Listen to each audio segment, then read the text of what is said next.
Chapter 7, Languages.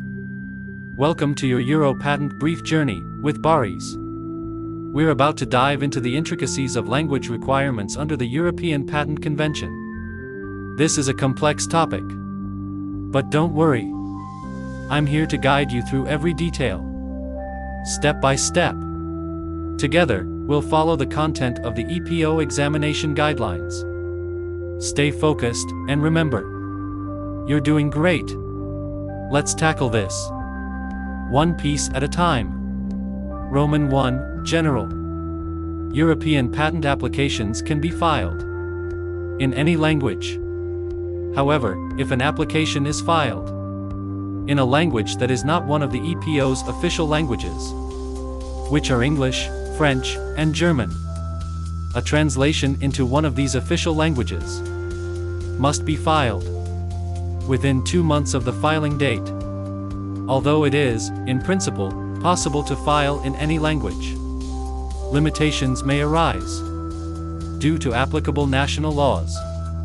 For instance, this applies to applications filed at a central industrial property office or the competent national authority.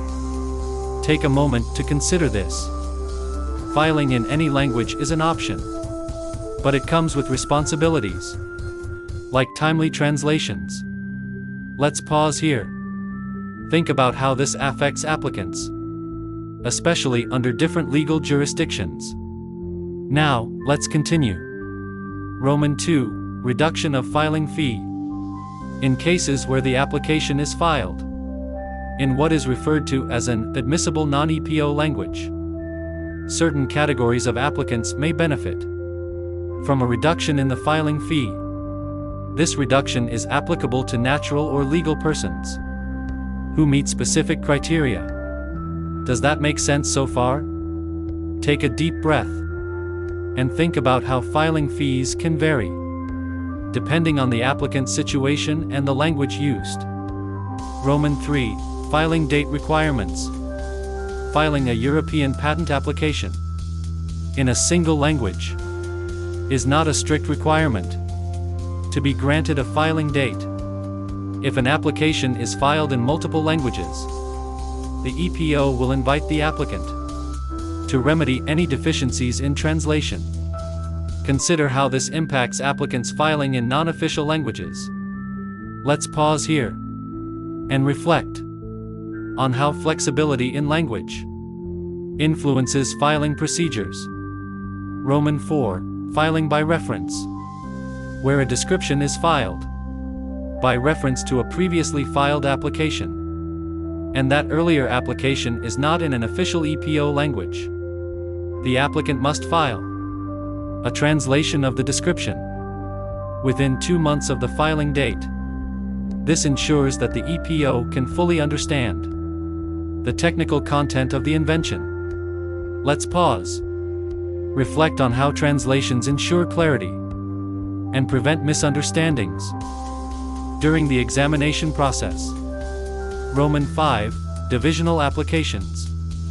European divisional applications must be filed in the language of the proceedings of the earlier application, known as the parent application. Alternatively, if the earlier application was not in an official EPO language, the divisional application may also be filed in the same language. However, in this case, a translation into the language of the proceedings of the parent application must be filed within 2 months. Consider how divisional applications require careful handling of translations to maintain procedural compliance.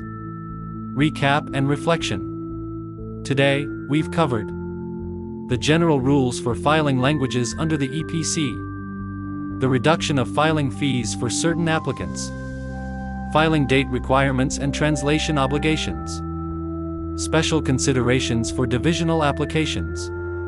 Take a moment to reflect on these procedures.